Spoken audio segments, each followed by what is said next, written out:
Welcome everybody to the Daiwa Anglo-Japanese Foundation, and this event is actually being held jointly with the Japan Society, so thank you very much to the Japan Society for all of your help with it. So my name is Jason James, and I'm just going to do the introductions and then I'm going to let the whole thing go on without me. But I feel we hardly need any introductions today, but Paul Madden, I'm sure, is known to many of you. He was ambassador to Japan in 2017 to 2021, and that was in a sense his third ambassadorship, because I know you don't call them ambassadors, but he was before that High Commissioner in both Australia and Singapore. He now is an advisor to international businesses, and he teaches international relations at Keio University and is a trustee of the UK-Japan 21st Century Group. So he'll be talking about his book, but to grill him about it after he's run through it, we have Stephen Barber. And Stephen Barber is actually a trustee of the Daiwa Anglo-Japanese Foundation and of the Japan Society, so he is bridging both of them. And Stephen worked for many years for Pictet, the Swiss bank, and while there he founded the Prix Pictet, the photographic prize, which certainly he describes in the blurb here as the world's leading photographic prize. That's the Guardian's. That's the Guardian. Yeah. And he remains the chair of that. So he's very much involved in the art world, and he's very much involved in the Japanese world. And I think that's all that needs to be said by me, so I'll pass straight over to Paul. Well, thanks, Jason, and thank you, Stephen, for agreeing to chair this. It's particularly nice to be introduced by Jason because we first met when we were both members of the Junior Members Committee of the Japan-British Society of Tokyo back in the 1980s, so it's been a long time. Well, when you're an ambassador, you have all sorts of interesting experiences, and I had many in Japan, but none were quite as interesting as that which one of my predecessors back in the 1970s had, when he was on a regional visit in Japan, and he arrived at a provincial town. And he found that the mayor and the town council had turned out to greet him, the town brass band was playing, and they draped a banner across the platform with a big sign saying, "A hearty welcome to the Ambassador of France." Now, he was a very nice man, like all British diplomats, and he didn't want anyone to get into trouble. So he decided that for that day, he would be the French ambassador. And he went round for the whole day talking in a sort of pseudo-French accent. But he had a wicked sense of fun, so he couldn't help saying quite regularly, "You know, even though I am the French ambassador, I have to say the best country in the world is the Grand Bretagne." But an experience I had which was a little bit like that was Sarah and I were invited to the annual dinner of the Christian group in the Japanese Parliament, which is quite a small group, which is why they'd had to add a lot of ambassadors to pad the numbers out. And we were all asked to make a little speech, and so I said a few words in Japanese, and one of the other ambassadors from one of the African countries spoke, and she had quite an unusual accent. So when she wanted to say miracles, she pronounced it as miracles, and the interpreter heard it as Americans, which meant we had these wonderful interpretations where she purportedly said, "And Jesus Christ came on this earth to produce Americans." And when things get too bad in this world, we just go down on our knees and pray for an American. But it's not just Japan you have these experiences. When I was in Singapore, we invited someone to one of the dinners at our residence, and he replied saying, "I accept your invitation with joy." And I thought that's really nice, because normally people just accept with gratitude or with thanks or appreciation. But he'd accepted it with joy. It was only 2 weeks later when the event happened, and he turned up with his wife, Joy, that we realized we were going to have to lay an extra place at the table. So I'm going to be talking today about my book, Sankyu Japan, which grew out of 39 tweets, Sankyu, that's where the name comes from, which I did in my final months before leaving Tokyo at the end of 2020, the beginning of 2021. And the tweets proved more popular than I had expected, because I had been tweeting earnestly about British foreign policy for the previous 4 years and generating very little interest. But the Sankyu series suddenly added 30,000 followers. And I think it helped that it was during COVID, and I was tweeting about some wonderful places and things in Japan that the people who were following it were not able currently to go and see themselves because of COVID. And eventually several TV networks started to run features about the tweeting ambassador. So when I got home, I decided that I would write the tweets up into a book, going into more detail about my experiences with each of the things I'd mentioned in the tweets, over 8 years in Japan in total, over the course of my 2 postings there. And I was also able to highlight some of the comments which were posted by Japanese followers, sometimes moving, sometimes comic. The tweets were in a random order, but for ease today, I've organized them into 5 different groups under the headings of the natural environment, favorite places, buildings, Japanese culture, and everyday life. So starting with the natural environment, one of the early tweets was about the inland sea, where it always seemed to me the mountains just run down and seem to melt into the sea. It's a sea that's 450 kilometers long, 50 kilometers wide, about 3,000 islands dotted around. One of them, Naoshima Art Island, is full of these quirky outdoor sculptures, like Yai Kusama's famous pumpkin. I also described how you can cycle across the bridges that connect some of the islands along the Shimanami Kaido. And one Japanese commented primly, "It's regrettable that you have to look sideways while cycling." I tweeted about Japan's stunning lakes, such as my favorite of all, the volcanic crater lake of Mashiko in Hokkaido. And another lakeside place that I loved was the historic former ambassador's summer residence up at Chizenji-kon in Nikko National Park, which dated back to the 1890s. Sadly, it no longer belongs to us, but you can still visit it because it's now a museum. And they actually, in honor of the previous residents there, they serve scones covered with clotted cream, and for some reason, carrot jam. I described Japan's magnificent forests, which cover 2/3 of the country's land area. And I particularly liked the romantically mystical Okunoin Forest Cemetery, where more than 200,000 graves nestle at the feet of these mighty cedars that you can see. And that's near the Koyasan Temple complex in Wakayama Prefecture. Most Japanese agreed with me about the beautiful trees, but one couldn't resist saying, "Don't you just hate the bugs under the trees?" I did another post about bamboo, although strictly speaking, it's a grass and not a tree.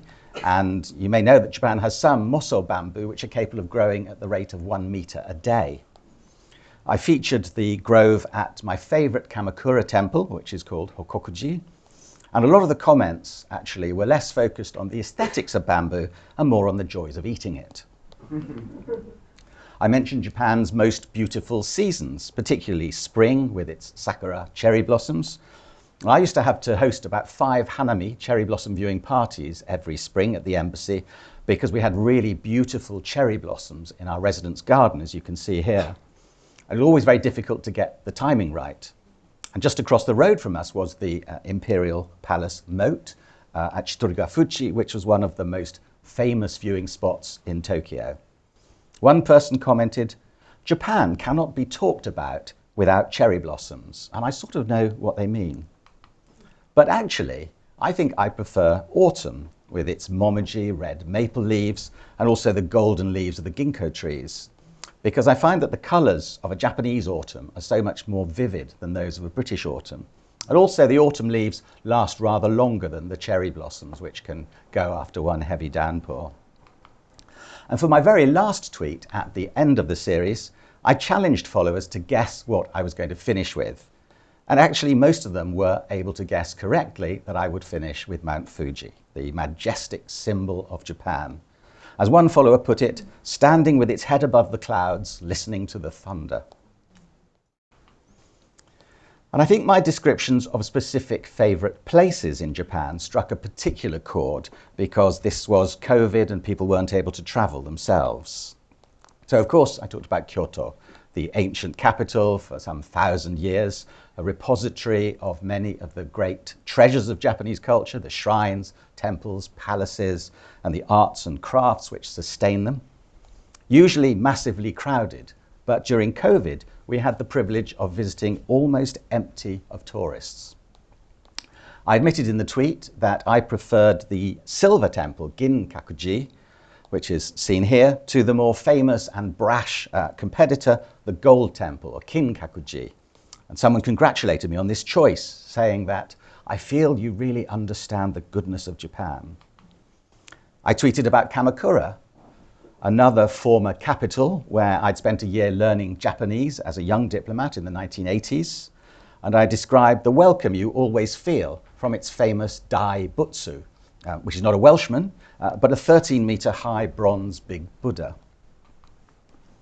I mentioned Hiroshima, where together with Nagasaki, I had traveled every August to attend the memorial ceremonies for the 2 atomic bombs dropped in 1945. And these were always among my most moving experiences in Japan, and particularly when we had the chance, as we did in several years, to have dinner with some elderly hibakusha, who are the atomic bomb victims, who are now quite elderly, as you can imagine. I had many messages from followers saying thank you for attending this important event. For something contemporary, I mentioned the famous Scramble Cross in trendy Shibuya, where up to 3,000 people cross every time the traffic lights change, and maybe as many as 500,000 people cross in the course of a day. It's actually my daughter's favourite part of Tokyo.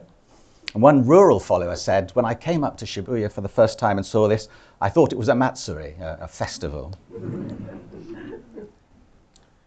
3 of the places that I mentioned probably had more resonance to me as a Brit than they did to the Japanese. And to be honest, they didn't provoke many comments from Japanese followers. So, for example, I tweeted about the Choshu 5, the students who'd been smuggled out of Japan in 1863 to study in the UK, and the Satsuma students who followed them a couple of years later in 1865, all of whom had gone on to play quite prominent roles in the new Japan. And I had visited museums to both groups, respectively in Hagi and in Kagoshima. And I've always been fascinated by these early contacts with the UK, right at the start of Japan's reopening to the world. I referenced the treaty ports like Yokohama and Kobe, Shimonoseki, Hakodate in Hokkaido, where the Westerners had first been permitted to settle by the Japanese government, which was basically to keep them away from the proper cities. But in fact, some of them have now grown into great cities themselves, particularly the port of Yokohama. Several of them have historic British consulates, usually down by the waterfront, and which you can now visit today because they're often museums. And I tweeted about the Meiji-Mura Museum in Nagoya, which is probably my favorite outdoor museum in the world, where you have many 19th and 20th century buildings which have been relocated from all over Japan, showcasing the fascinating fusion of Eastern and Western styles that was being experimented with at that exciting time in Japan. And one of the photos features the stunning facade of Frank Lloyd Wright's famous Imperial Hotel, which actually, when it opened in 1923, opened on the very day of the Great Kanto earthquake, which killed over 140,000 people. And of course, I featured a tweet on the historic British Embassy in Tokyo, both the Chancery Building and my residence. Someone pointed out that it's closer to the Imperial Palace than any other embassy. And they said that this was obviously a sign of Britain's long-standing and very close relationship with Japan, which I think is true. Someone suggested that you'll be sorry to be leaving that nice house. Well, yes and no. Out in Surrey nowadays, Sarah and I don't have to put up with 20,000 visitors a year coming through our home. The next group of tweets covered examples of Japanese buildings and features within them.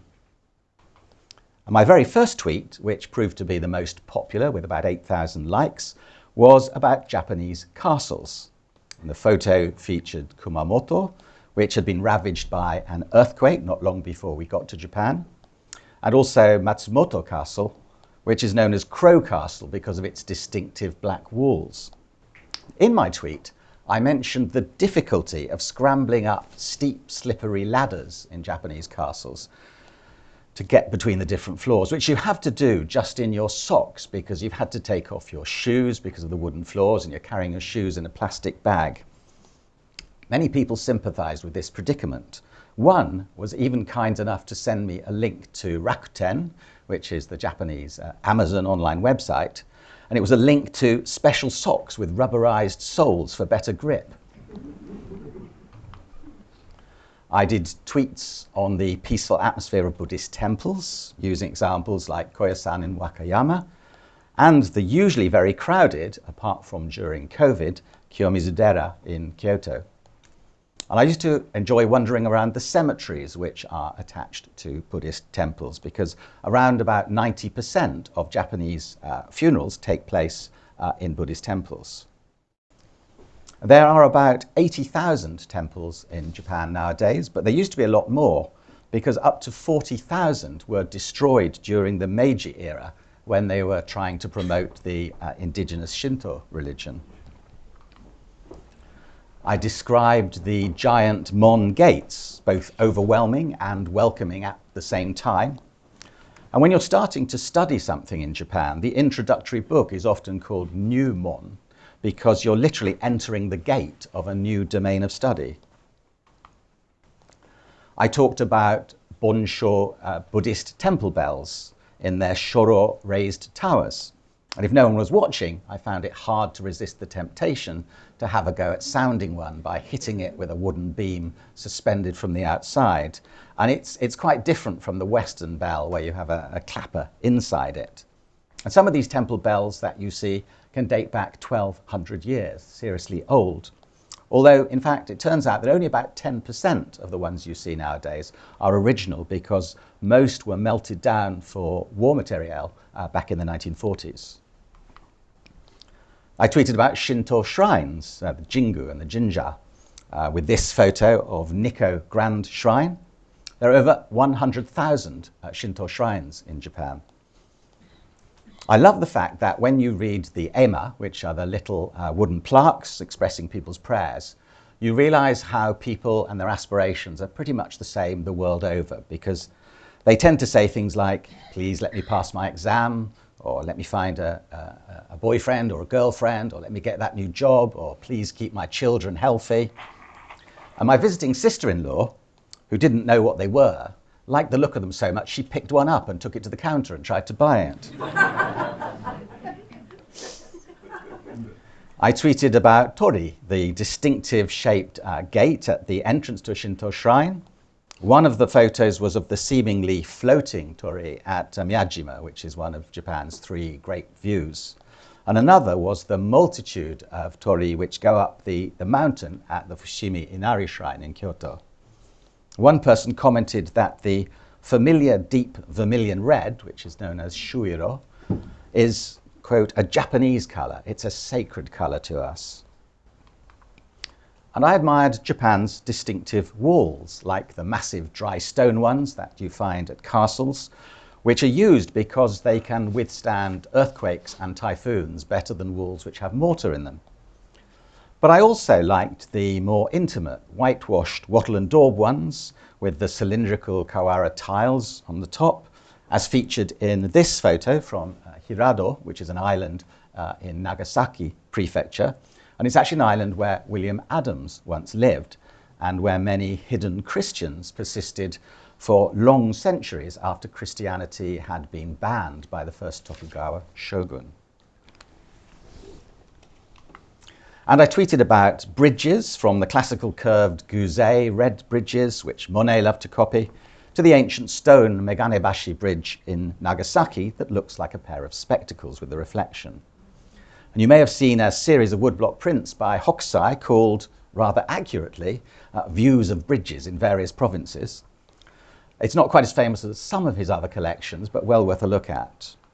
I tweeted about Japan's amazing gardens. Had to admit to a failure, because Japanese like to classify things, and there are 3 big gardens you have to go to. And I only got to Kenrokuen in Kanazawa and Korakuen in Okayama, but I never made it to Keirakuen in Mita. I also tweeted about the pond features within most gardens, and on my daily morning walk around the Imperial Palace, I sometimes was lucky to catch the beautiful sight of the lotuses opening up in the morning to the morning sun. Whilst we were in Japan, one collector from China, in fact, paid $2 million for just one kohaku carp. But some of the most distinctive images came in my tweets about different aspects of Japanese culture. I tweeted about going to watch sumo, the splendid spectacle of the mighty wrestlers and their 1,500-year-old tradition, and included a photo from going to a sumo stable early in the morning to watch the young wrestlers training. I highlighted a few of the many Matsuri festivals that I'd been to in so many different parts of Japan, particularly in the countryside.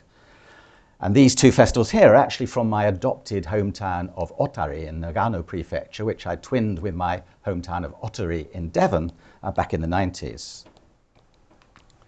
I mentioned the mystical beauty of Japan's performing arts like kabuki and no theatre, confessing that I often struggled to work out what was going on, frankly.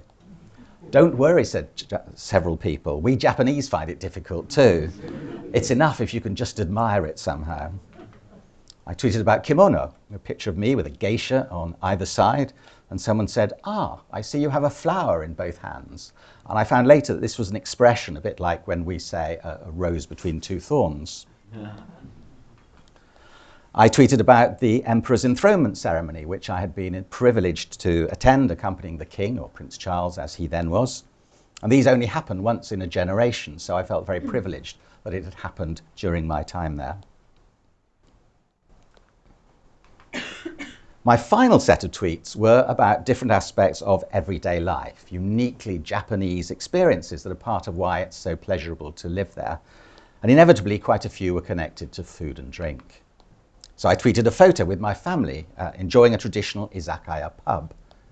I'm amazed how familiar you look there, said one. Well, I'd had a bit of practice.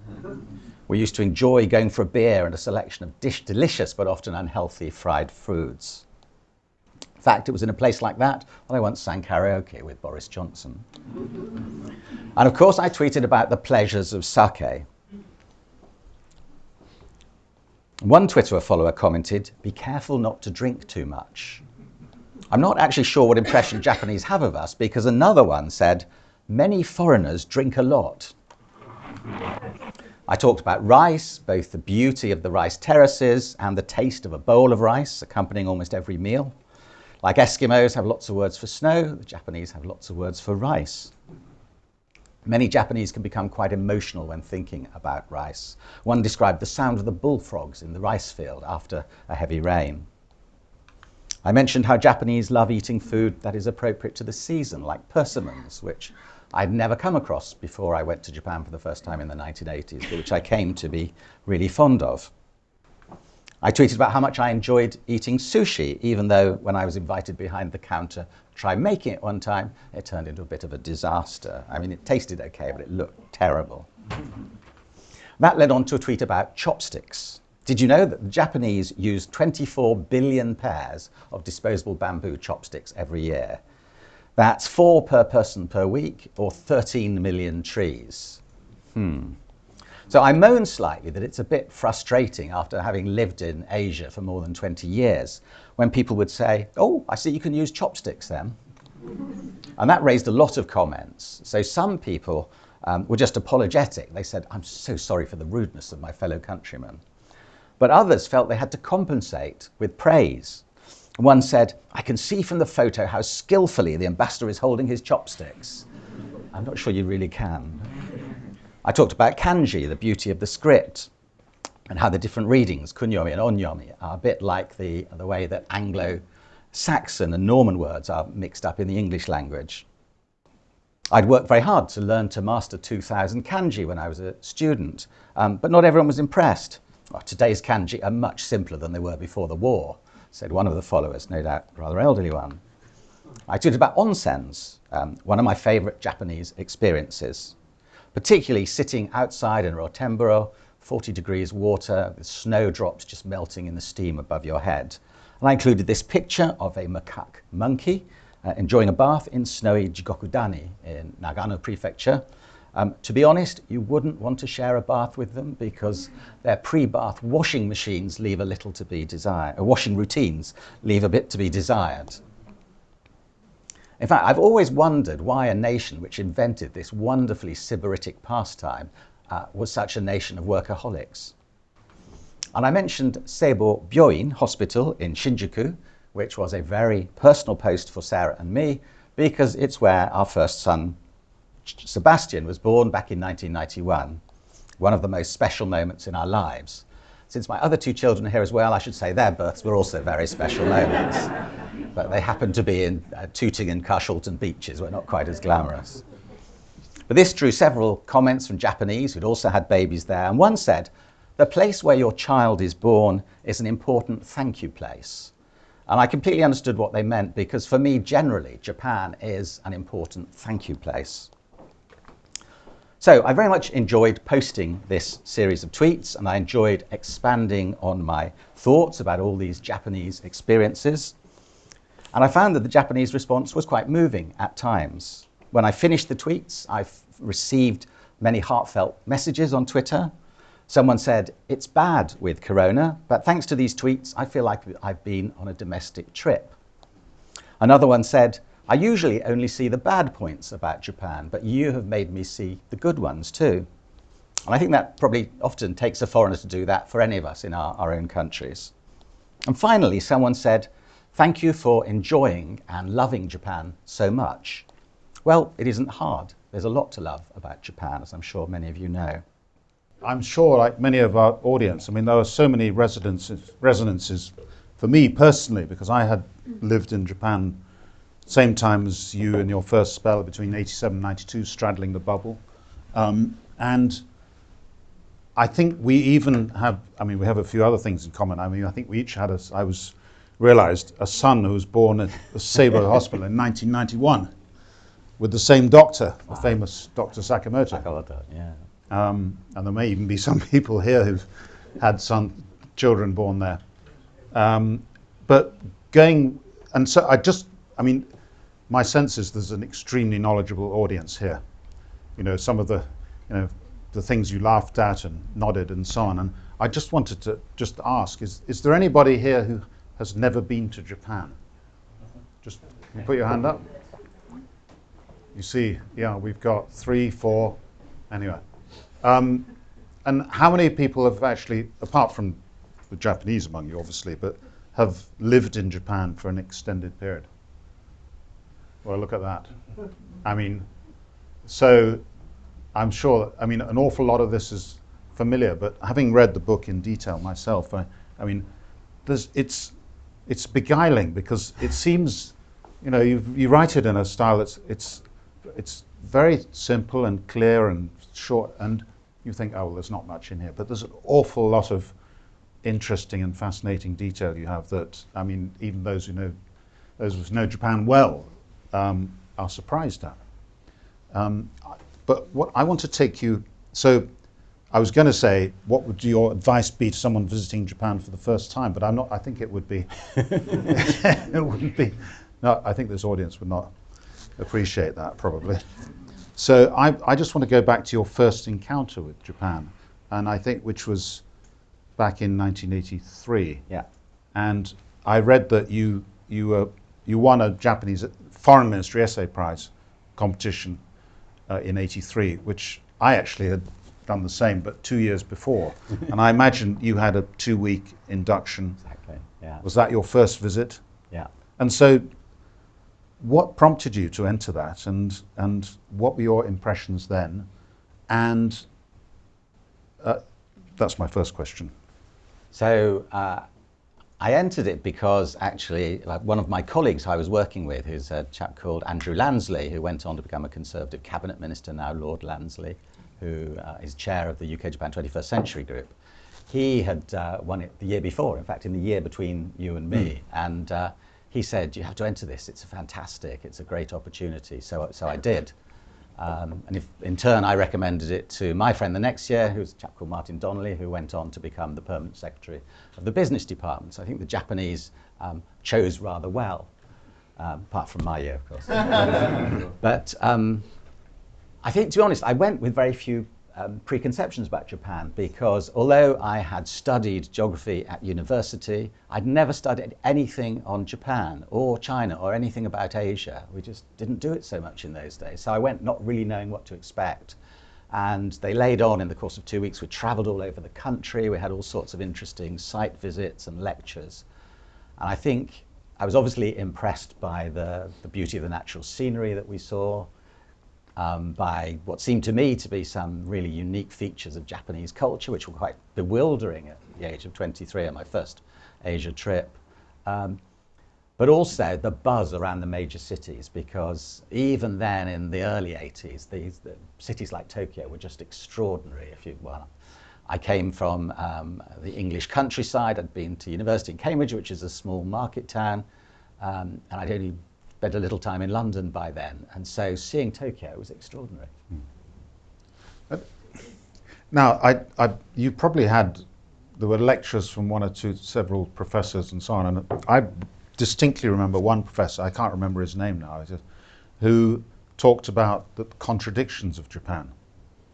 And I remember him, and maybe you had the same chat, but I really clearly remember him saying, Japan, is not like the West, you in the West, he said, because you in the West, you can't bear for things to be contradictions, or you don't like paradoxes, But here in Japan, something can be both black and white at the same time.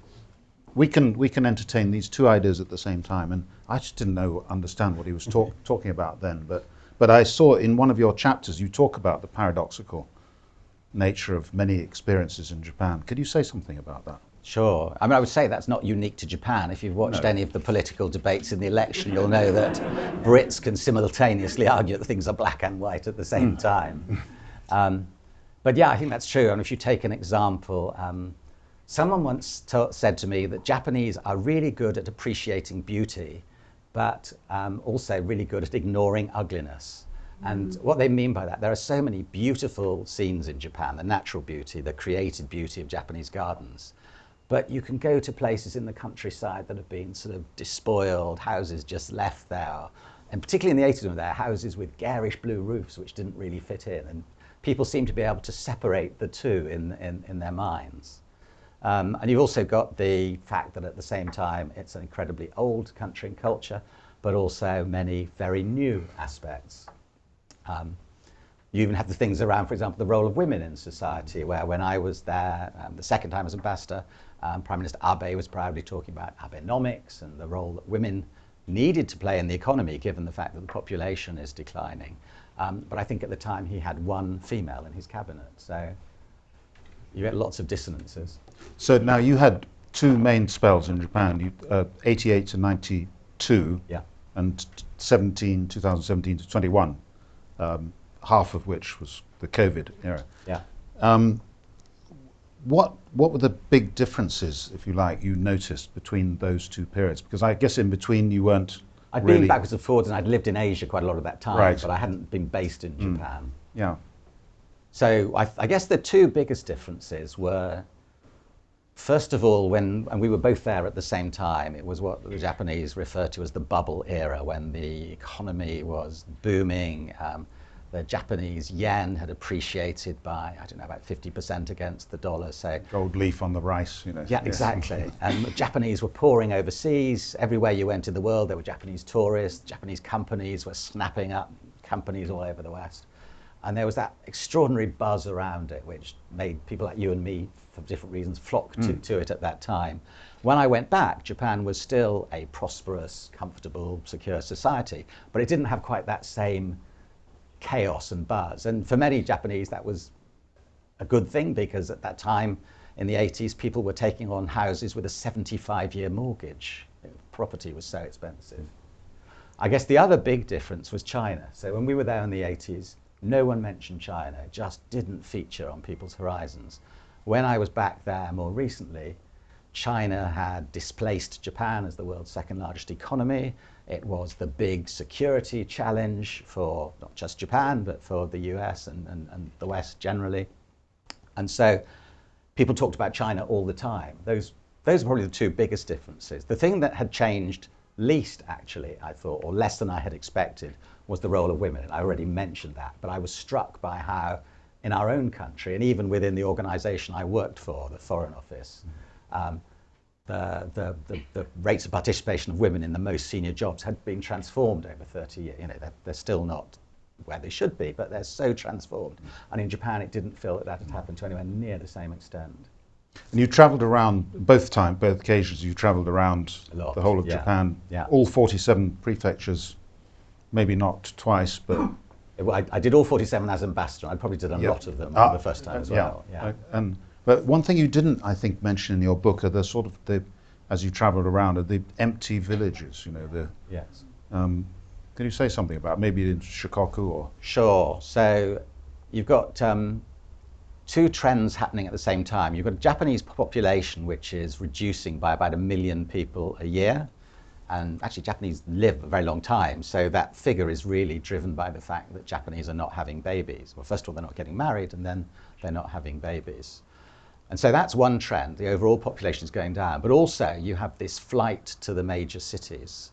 So, and by major, I mean the really big ones, because pretty well anywhere other than Tokyo and Kyoto and Osaka are not really growing. So even quite substantial provincial cities are losing population. But it's most severely noticed in the villages in the mountains and the villages on the remote islands. And you really see that when you drive around. There are institutions, like you see schools which are abandoned and hospitals and so on, and also houses. I mean, you can buy a beautiful Japanese farmhouse for a few tens of thousands of pounds, and some of my Western friends, but actually not many of my Japanese friends, bought these wonderful 300-year-old wooden farm buildings and turned them into beautiful weekend homes. But many are empty, and some of those villages are in really remote areas that, you know, before the last 60, 70 years were quite difficult to actually get to. And then during Japan's high growth period, it was able to spend money on building the infrastructure which made these places accessible, which helped to protect them against the vicissitudes of Japan's natural environment, the typhoons and the earthquakes and so on. But it's really expensive to maintain some of these remote places. And I think Japan is facing some quite difficult decisions about how it supports people living in some of those places. So there's no real tradition of or weekend or habit of weekend homes in Japan, even if people can afford less. it. Yeah. Yeah. Yeah. It's the gaijins that go to Gaijin-yama. So was it Minakami? I'm sure some of the people here. I think I rented your house, Martin, one time. Yeah, you still got it. A little bit on language. I mean, there's probably a lot of people here who studied Japanese and kanji. I mean, you know, some people just learn to speak, others study the kanji. Your kanji is obviously excellent. And you commented... Several of my former teachers are here, so they might expect to teach. The importance of reading and writing, maybe, but reading and speaking Japanese. I mean, you're a diplomat, so you're going to say it's crucial, but can you say something? So in the Foreign Office, we generally have a policy that our diplomats, and particularly ambassadors, should speak the language of the country that they're in. And I think that's a pretty good rule, because you get so much more access to the country if you're able to go out and talk to a range of people that don't speak English. And even if they speak English, if you let them talk in their own language, they'll be much more frank and open in the way they communicate. Just an insertion there. Is it true that the Americans never appoint ambassadors who can speak Japanese because they don't want them to go native, as it were? I don't think it's so much that. And they did appoint once Edwin Reischauer, who was a long time famous, ago. distinguished Japanese scholar. But in general, I think the difference is that they choose politicians, and mostly those politicians haven't had time to learn Japanese. But America has really good Japan hands who, in some cases, are posted there 5 times in a career, who speak it really well. So I think it is important to learn the language, but you talked about the difference between speaking it and writing it, and we had to learn all of the kanji. We used to we had a kanji test every day for 2 years, and we had to learn 20 kanji, and if you got 19 out of 20 right, sorry to say this in front of my teachers, but they would usually say, that one you got wrong, you're going to have to work on that one. But also, I sometimes found that there were young foreigners, particularly who've been doing the JET program, which many of you will know is the program where they take Brits, Americans, and others, put them in remote towns often to teach Japanese in Japanese schools, teach English in Japanese schools. And often they're in pretty remote places where they have to engage and interact in a largely Japanese environment. And some of them pick up really good spoken Japanese. And I would sometimes, it was quite frustrating for us coming out of the end of our language school where these people who hadn't devoted all the time to study that we had, and they probably couldn't write kanji like we could, they probably weren't as grammatically correct as we were, but they sounded much more fluent than we did. They spoke it much more naturally. And so I think that kind of learning a language is really important too. Do you think it's easier to learn Japanese now with all the electronic gadgets? You don't spend, hours looking up things in Nelson's dictionary. So yeah, much easier. So I never really wrote kanji physically with a pen in my second posting because everything was digital. So you did it on your phone or your laptop. And then now you can actually just point your phone at a character and it will tell you what. But I always thought that was cheating. So I used an app where you actually had to draw it onto the screen of your phone and then it would come out. There was something, I remember it came out, there was something called a word tank. Do you remember that? Yeah, yes. And I remember becoming completely obsessed with it. I'd take it to bed with me and I'd look up and so we had a joke among our friends, like with George Olcott and others, like, our wives, our wives described themselves as word tank widows. It's completely. So now, as ambassador, you obviously had some extraordinary experiences, and from the Emperor's enthronement to the visit of Boris Johnson. I guess we have Chatham House rules here, but I mean, tell us one of your favourite anecdotes. So one of the things I remember most, and it's not really a funny anecdote, but it was when in early 2020, February 2020, a cruise ship called the Diamond Princess came into Yokohama harbour with COVID on board. And this was the first major incidence of COVID anywhere outside of Wuhan in China. And there were Brits on board, and some other countries had even more people on board, but we had quite a few Brits. And it was a really difficult, confusing time because the people on the ship didn't know how to organise it. The Japanese government weren't sure what to do. Our own governments back in the UK weren't sure how to handle it. And the first advice was keep them on the ship. And then after 2 days, there were 500 cases, so that didn't seem such a good idea. And then eventually it was decided that we would do repatriations. We'd bring them back to their countries. And that was a complex exercise. We had to put together a chartered plane with military medics on board. At the embassy, we split the team into three and we worked 3 8-hour shifts. So we went 24 hours through the day for a week. And all of the time you're working in a situation where you don't really know what's going on. Things are changing, information is changing. And as an ambassador, you're worried about, what are your duties towards your staff? What can you ask your staff to do in terms of going down to the wharf and helping the people off the boat and so on? So in the end, it was a success. We got them all out. There was a place organised for them to come back to and do quarantine in the UK. And having said that at one moment it was the worst time of my whole posting in Japan, at the end, when that plane lifted off and looking round at the embassy team, it actually turned into one of the best experiences because it was this collective thing that we'd dealt with something, working incredibly hard. And I'm sure many of you will have, played in a football team or sung in a choir or something where you really work together and then something happens that you produce together and you feel quite proud of how it's gone and everyone's played their part. Thank you, Paul. On that note, we'll finish. Thank you very much.